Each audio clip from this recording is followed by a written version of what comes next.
Hello बच्चों, जैसा कि आपने टाइटल में देख ही लिया है कि आज हम क्या करने वाले हैं।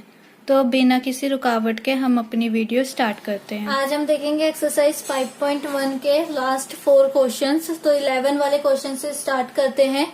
In the following figure is angle 1 adjacent to angle 2, give reason.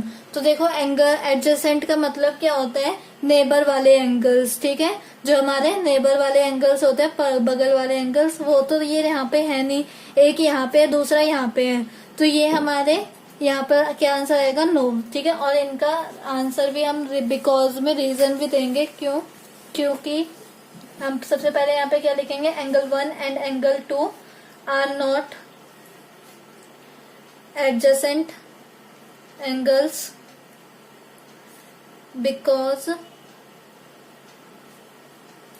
क्यों नहीं है? क्योंकि they are not lie on the same vertex। ठीक है, ये हो गया कि हमारा सेम वर्टेक्स नहीं है, और ना ही ये मतलब एक दूसरे के नेबर में भी नहीं है। ठीक है, अगर नेबर में नहीं है तो हमारी एक सेम वर्टेक्स भी नहीं आएगी, और ना ही एक सेम हमारी लाइन आएगी। अब आते हैं 12 वाले में, जिसमें हमें क्या करना है? Find the value of the angles x y z in each of the following. ये दो हमें पार्ट्स गिवन है। इसमें हमने जितनी भी प्रॉपर्टीज पहले पढ़ी है, linear pair, vertically opposite angles वाली जितनी भी सारी पढ़ी है, वो हमें यूज करनी है। तो सबसे पहली वाली कौन सी थी? हम मतलब यहाँ पे हमें देखना पड़ेगा जिसके अकॉर्डिंग हम इसे यूज करेंगे। तो ये जो है, ये दो इंटरसेक्शन लाइंस हैं। ठीक है, ये क्या है? ये दो इंटरसेक्शन लाइंस हैं हमारी। एक ये सीधी जा रही है और ये जा रही है। ठीक है, दोनों की दोनों स्ट्रेट लाइंस है। तो ये वाला इसके इक्वल होगा, ये वाला इसके इक्वल होगा। हमें एक एंगल पता है, तो ये वर्टिकल अपोजिट एंगल से हमारे एक्स की वैल्यू निकल के आ जाएगी। तो निकाल लेते हैं। हम यहाँ पे क्या लिखेंगे? एंगल एक्स इक्वल्स टू में 55 डिग्री। क्यों? क्योंकि ये हमारा क्या है? वर्टिकली अपोजिट एंगल के। ठीक है, इस प्रॉपर्टी की हेल्प से हमें पता चल गया कि वर्टिकल अपोजिट एंगल है, तो एक्स की वैल्यू ये होगी हमारी। अब ये देखो, ये हमारी क्या है? 180 की लाइन, पूरी 180 डिग्री की लाइन सीधी जा रही है।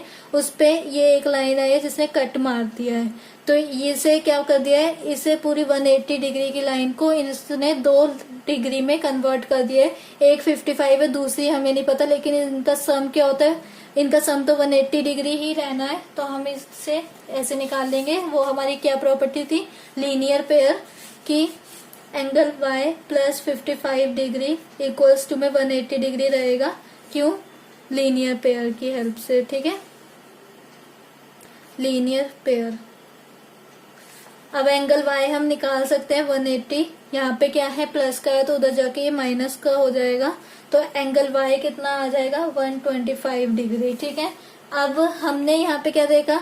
जब ये वाला एंगल इसके इक्वल है, वर्टिकल अपोजिट, तो ये वाला एंगल इसके इक्वल होगा। मैंने पहले बताया कि ये वाली जो एंगल है ये इसके इक्वल होगा, ये वाला एंगल इसके इक्वल होगा। तो एंगल z इक्वल्स टू में 125। क्यों? क्योंकि ये वर्टिकली अपोजिट एंगल है।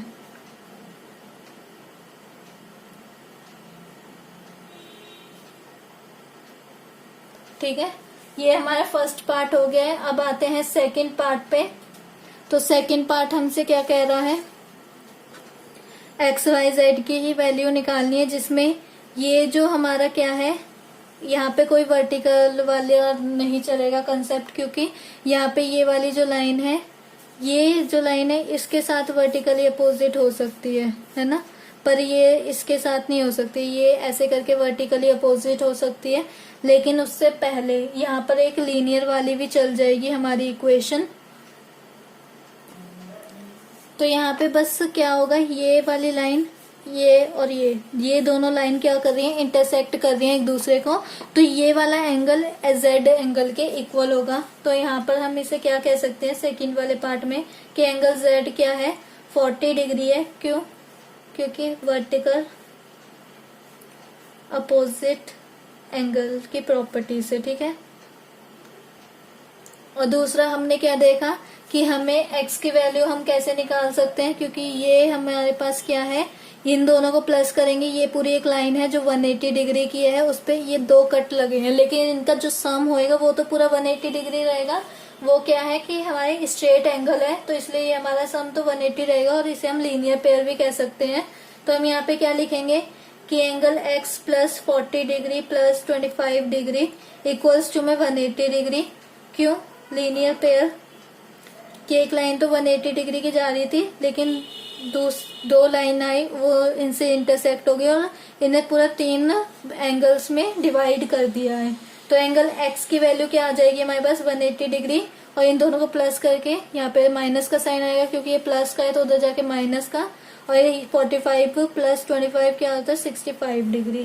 तो एंगल x की वैल्यू क्या आ गई 115 डिग्री। ऐसे ही हम यहाँ पे देखो ये लाइन पूरी 180 डिग्री की है, ये z कितना आ गया हमारे पास 40 डिग्री। तो y हम निकाल सकते हैं लीनियर पेयर की हेल्प से, तो निकाल लेते हैं कि angle y plus 40 degree equals to में 180 डिग्री, क्योंकि सम तो वो ही रहेगा क्योंकि एक स्ट्रेट लाइन है, ये स्ट्रेट एंगल बना रहा है। तो लीनियर पेयर, तो एंगल y हमारे पास कितना आ गया 180 डिग्री माइनस 40 डिग्री, प्लस का है तो उधर जाके माइनस का साइन आ जाएगा, एंगल y आ गया 140 डिग्री। ठीक है, अब आते हैं 13 वाले क्वेश्चन पे, वो हमारा फिलिंग द ब्लैंक्स है। फर्स्ट वाला क्या कह रहा है, if two angles are complementary then the sum of their measures is, अगर दो एंगल्स कॉम्प्लीमेंट्री हैं तो उनका सम क्या होगा। ठीक है, दो एंगल्स कॉम्प्लीमेंट्री कब होते हैं, जब उनका सम इक्वल्स टू में कितना है 90 डिग्री आए। तो यहाँ पे हमारा आंसर क्या आएगा 90 डिग्री। अब बी वाला पार्ट देखते हैं, if two angles are supplementary then the sum of their measures, कि अगर दो एंगल्स हमारे पास कितने भी डिग्री के हो या कोई से भी हो, एक्यूट हो, स्ट्रेट हो या हमारे पास ऑब्ट्यूस हो, तो उनका सम कितना आएगा 180 डिग्री। ठीक है, कॉम्प्लीमेंट्री मीन्स 90 डिग्री आएगा उनका सम, सप्लीमेंट्री मीन्स 180 डिग्री आएगा। और फिर थर्ड वाला पार्ट क्या कह रहा है, two angles forming a linear pair are, अगर दो एंगल्स जो हैं लीनियर पेयर फॉर्म कर रहे हैं तो उनका सम तो 180 डिग्री ही रहेगा। दो, अगर एक लाइन ऐसे सीधी सीधी जा रही है उस पे आके कट कर दिया, तो ये दो एंगल्स क्या है लीनियर पेयर की प्रॉपर्टी यहाँ पे यूज हो रही है, लेकिन इनका सम तो 180 डिग्री रहेगा, जिसे हम क्या कहते हैं सप्लीमेंट्री। ठीक है, अब आते हैं if two adjoint angles are supplementary, मतलब दो आपसी वाले, जैसे एंगल 1 ये हो गया, एंगल 2 ये हो गया, नेबर वाले एंगल्स का जो सप्लीमेंट्री है, तो दे फॉर्म ये क्या फॉर्म करेंगे हमारे पास लीनियर पेयर की प्रॉपर्टी को। ठीक है, लीनियर पेयर से हम अगर एक एंगल पता है तो दूसरे एंगल को फाइंड आउट कर सकते हैं। अब आते हैं फिफ्थ वाले पे, if two line intersecting at a point then the vertical opposite angles are always equal. ठीक है, तो ये इक्वल होता है हमेशा। हमने यहाँ पे देखा है कि ये दो लाइंस आपस में इंटरसेक्ट कर रही थी, तो ये वाला इस एंगल के इक्वल था, ये इसके इक्वल था। ठीक है, अब लास्ट फिलिंग द ब्लैंक्स देखते हैं, if two line intersect at a point and if one pair of vertical opposite angle are acute. ठीक है, एक पेयर क्या होगा एक्यूट एंगल्स का होगा, then the other pair of vertical opposite are, देखो होती तो ये पूरी लाइन 180 डिग्री की है, अगर एक एक्यूट होगा तो दूसरे को अपने आप ही ऑब्ट्यूस होना पड़ेगा। ठीक है, अगर दोनों 90 डिग्री के होंगे, राइट एंगल होंगे तो चलेगा, तो क्योंकि दोनों ही राइट एंगल होंगे। अगर दोनों ही एक्यूट होंगे तो वो हमारा 180 डिग्री का सम नहीं बना पाएंगे, वो बस 90 तक ही रह जाएंगे, 90 से कम या 90 तक, तो वो तो हमारा कॉम्प्लीमेंट्री होता है। सप्लीमेंट्री बनाने के लिए हमें क्या करना पड़ेगा, एक ऑब्ट्यूस और एक एक्यूट, ये दोनों ही राइट एंगल ट्रायंगल।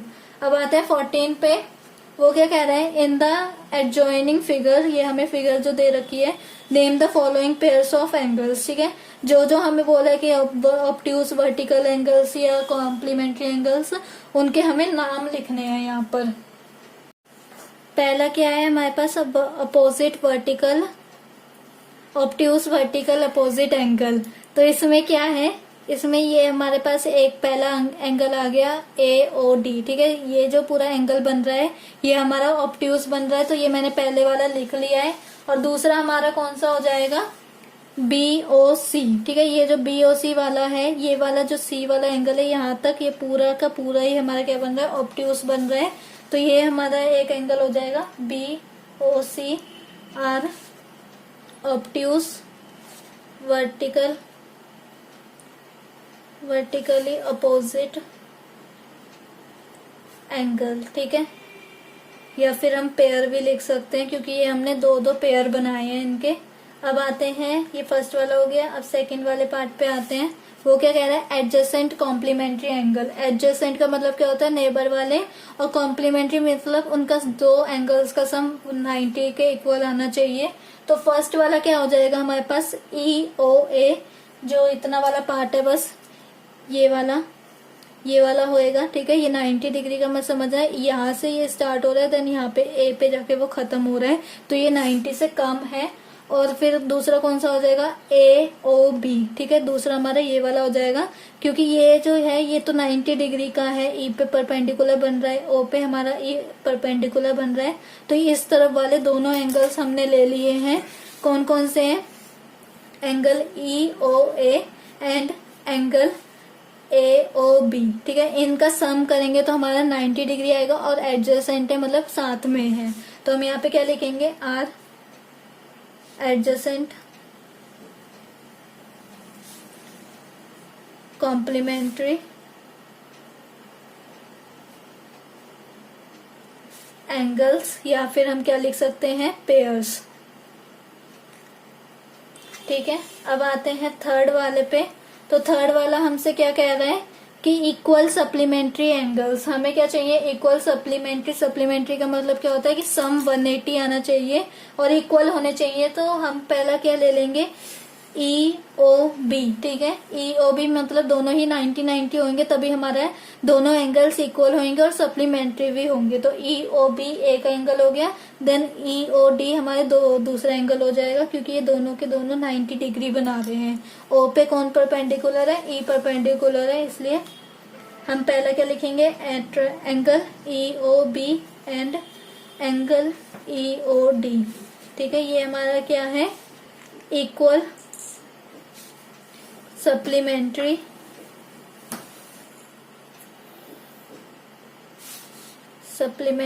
एंगल्स हैं। अब आते हैं फोर्थ वाले पार्ट पे। तो फोर्थ वाला पार्ट हमसे क्या कह रहा है, अनइक्वल सप्लीमेंट्री एंगल, ठीक है। तो हमें अनइक्वल बताने, जरूरी नहीं है कि वो इक्वल हो। हम अब पहले इक्वल वाले बता दिए, अब अनइक्वल वाले बताते हैं। तो पहला हो जाएगा EOA, एक एक्यूट ले लेते हैं, दूसरा ऑब्ट्यूज ले लेते हैं, तो वो अनइक्वल रहेंगे, क्योंकि एक्यूट होता है 90 से कम, ऑब्ट्यूज होता है 90 से ज्यादा एंड 180 से कम। तो हमारा दूसरा क्या हो जाएगा, EOC, ठीक है। एक एक्यूट, दूसरा ऑब्ट्यूज। तो angle EOA and angle EOC are unequal supplementary angles. अब आते हैं फिफ्थ वाले पार्ट पे, ये हमारा लास्ट पार्ट है। Adjacent angles that do not have form a linear pair. Linear pair का क्या मतलब था कि पूरी एक स्ट्रेट लाइन जानी चाहिए और उस पे कोई आर्क या कोई एक लाइन आके कट मारती है। तो ये हमारे कौन से होंगे, एडजेसेंट एंगल्स जो लीनियर पेयर परफॉर्म ना कर रहे हो या फॉर्म ना कर रहे हो। तो एक तो हो जाएगा एंगल AOB, ठीक है। और दूसरा कौन सा हो जाएगा एंगल हमारे पास, एंगल AOE, ठीक है। ये वाला एंगल और एक ये वाला एंगल, दो ये हो गए, मतलब एक पेयर ये बन गया। और दूसरा पेयर हम क्या बना सकते हैं, AOE और EOD, ठीक है। ये दो बन गए हमारे, जो एडजेसेंट तो हैं लेकिन लीनियर पेयर नहीं परफॉर्म कर बना रहे हैं। और दूसरा क्या हो जाएगा, तीसरा, दो हमारे पेयर्स होंगे। तीसरा पेयर क्या हो जाएगा, एंगल EOD और दूसरा इसका पेयर एंगल COD, ठीक है। ये वाला एक और एक ये वाला, ठीक है। तो लिखते हैं एक एक करके। 3 पेयर्स बनाए हैं हमने टोटल। पहला पेयर क्या है, एंगल AOB, और इसका पेयर क्या है, एंगल AOE, ठीक है। ये दो पेयर हैं जो क्या कर रहे हैं, लीनियर तो बना रहे हैं, लेकिन एडजेसेंट एंगल्स तो है लेकिन लीनियर पेयर नहीं बना रहे हैं। और दूसरा पेयर कौन सा हो गया हमारे पास, एंगल AOE, ये पूरा, एंड एंगल EOD, ठीक है। और तीसरा पेयर कौन सा हो गया हमारे पास, angle EOD and angle COD, तो ये हमारे पास टोटल 3 पेयर्स आ गए हैं जो एडजेसेंट बना रहे हैं। आप ये वाली लाइन लिख लेना, जो adjacent sides, adjacent angles that do not form a linear pair. ठीक है, वो लीनियर पेयर, ये 3 जो पेयर्स है वो linear pair angle, linear pair की प्रॉपर्टी को ट्रू फॉल्स करते हैं, लेकिन एडजेसेंट एंगल्स हैं। ठीक है, अब मिलते हैं हम अपनी नेक्स्ट वीडियो में। अगर आपको मेरी वीडियो अच्छी लगी और आप चाहते हो कि ऐसी वीडियोस और आती रहें तो इसे लाइक कीजिए, शेयर कीजिए एंड सब्सक्राइब करिए। Thank you.